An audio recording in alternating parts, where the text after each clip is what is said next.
Hello, my name is Eric Wilson and I'm an exhibitor at the exhibition of Wildlife Art this year.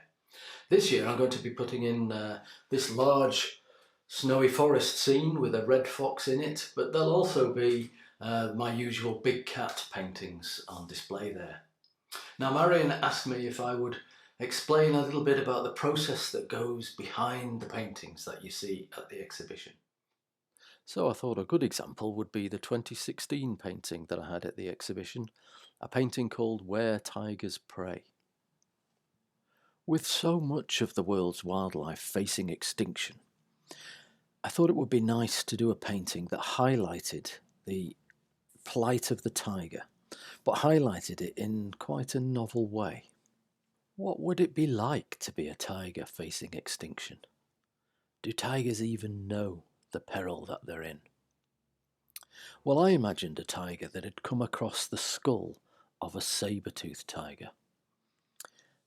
And I felt it would be nice to do a painting where he was looking at this skull and perhaps somewhere deep down within himself he understood what he was looking at and he realised that this was an extinct ancestor, and in doing so, perhaps, he glimpsed his own fate. A bit of a fantasy maybe, but what's important is that the message of this painting comes across and that it's something, a piece of art that we can contemplate and think about. The origins of this work started many years before in the jungles of Nepal. I've always believed in painting the big cats from my own personal experience.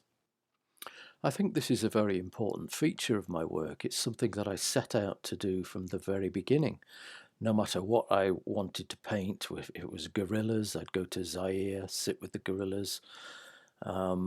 Chimpanzees also, Kahuzi Biega in Africa, and even polar bears. I've even travelled to the far frozen north and spent quite a bit of time, 12 days in fact, I spent out with polar bears in Wapusk National Park, which is in the far frozen north of Canada. It was an absolutely breathtaking, amazing experience, and something I'd love to do again. I was able to get very, very close to the bears, even sometimes a little too close.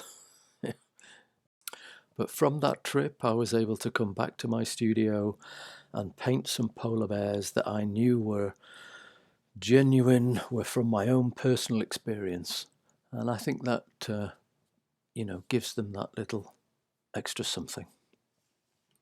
And so back to the painting Where Tigers Prey. So just as the tigers need to be properly researched to give them that authentic feel, so too with the saber-toothed tiger skull. I needed one. I needed a proper saber-toothed tiger skull in order to make this painting really work. And so I actually bought one from California, from La Brea tar pits. And once I got the skull back in my studio, I positioned it in the exact position that I would want it in the painting, and I just sketched it from life. I think that really helped this painting because it really gave it an authentic look and feel. Now there was one other little touch that I put into this painting. You may have noticed on the right hand side a prehistoric spearhead. Now this was put in to give the human presence in this picture, which I thought was rather important because it's thought that we were responsible for the demise of the saber-tooth, just as we are going to be possibly, hopefully not, responsible for the demise of the modern day tiger. And for that I acquired my very own Stone Age spearhead. It's actually Neanderthal, which I think makes it even more special. Now let's see how I've been getting on with that forest scene. I've been sketching away whilst I've been talking, and